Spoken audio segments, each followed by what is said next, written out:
How does conscription work for the armed forces? Imagine a time when the country needs more soldiers quickly. That's when conscription, or the draft, kicks in to help fill the ranks. It's a system where the government asks certain people to serve in the military, usually during emergencies or wars when voluntary enlistment isn't enough. In the United States, this process is managed through the Selective service system. The first step is mandatory registration. Almost all men aged 18 to 25 must register with the Selective service. This includes U.S. citizens, immigrants, refugees, and even those living abroad.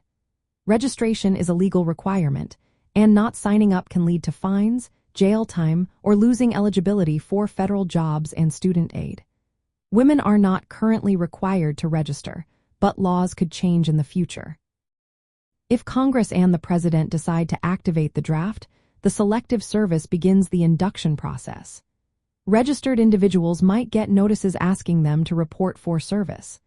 They can also apply for postponements or exemptions if they have valid reasons, like being a student, facing hardship, or holding personal beliefs against fighting. These requests are reviewed on a case-by-case basis. When someone is called in, they report to a military entrance processing station, often called MEPS.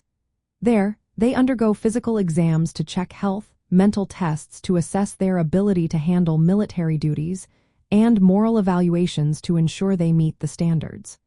If they pass all these tests, they are officially inducted into the armed forces. Once inducted, they begin basic training and start their military careers. The entire system is designed to be fair, giving everyone a chance to serve or claim exemptions.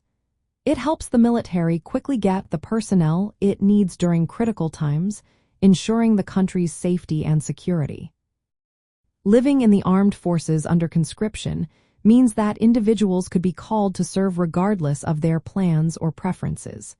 It often requires quick adaptation to military life, discipline, and training.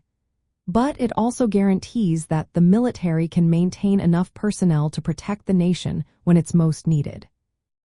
In essence, conscription works by requiring registration, selecting individuals fairly when needed, evaluating their fitness, and then inducting those who qualify, all while allowing for claims of deferment or exemption.